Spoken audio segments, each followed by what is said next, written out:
ঢাকার এক ঘিঞ্জি গলির ছোট্ট একটি ঘরে যখন ৫টার অ্যালার্মটা বেজে ওঠে তখনও শহরের আকাশ পরিষ্কার হয়নি। মর্জিনার দিন শুরু হয় এই সময়েই। আধো ঘুমে ঢুলুঢুলু চোখে উঠে তিনি কেরোসিন চুলায় ভাতের হাঁড়ি বসান, নিজের জন্য নয়, তার ৮ বছরের ছেলে জয়ের দুপুরের খাবারের জন্য। মর্জিনা জানেন আজ কারখানায় একটু দেরি হলেই গেটে তালা পড়ে যাবে, আর সেই সাথে কাটা যাবে তার হাজিরা বোনাস। কারখানার গেটে পৌঁছাতে পৌঁছাতে মর্জিনা দেখেন হাজার হাজার মানুষের স্রোত, সবাই একই লড়াইয়ের যাত্রী।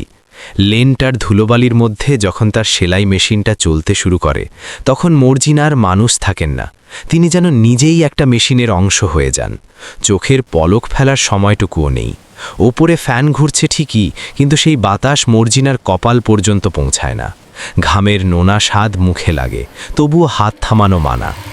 একটু ভুল হলেই সুপারভাইজারের কড়া শাসন। কখনো কখনো মনে হয় শরীর আর চলছে না, আঙুলগুলো অবশ হয়ে আসছে। কিন্তু তখনই তার চোখের সামনে ভেসে ওঠে জয়ের হাসি ভরা মুখ। জয়ের জন্য একটা নতুন স্কুল ব্যাগ কেনা দরকার, সামনের মাসে ওর কোচিংয়ের ফি দিতে হবে। এই স্বপ্নগুলোই মর্জিনার ক্লান্ত হাতে শক্তি যোগায়। দুপুরের টিফিনে যখন সবাই গল্প করে, মর্জিনা তখন এক কোণে জয়ের একটা পুরনো ছবি দেখেন। শত কষ্টের মাঝেও এই এক টুকরো কাগজই তার কাছে শান্তির পাহাড়। সারাদিন কয়েক হাজার প্যান্ট বা শার্ট সেলাই করার পর যখন রাত 10টায় কারখানা থেকে বের হন তখন তার শরীর যেন ভেঙে আসে। বাড়ি ফেরার পথে মর্জিনা দেখেন ঝলমলে শোরুমে তার হাতের তৈরি করা পোশাকগুলোই সাজানো। যে পোশাক তিনি ভালোবেসে সেলাই করেছেন তা কেনার সামর্থ্য তার কোনো দিন হবে না।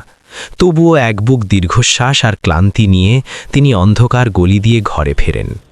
কাল আবার ভোর 5টায় উঠতে হবে, কাল আবার নতুন করে শুরু হবে লড়াই। মর্জিনার মতো হাজার হাজার শ্রমিকের এই নিঃশব্দ কান্নার কথা কেউ জানে না, শুধু জানে ওই ধুলো জমা সেলাই মেশিনটা।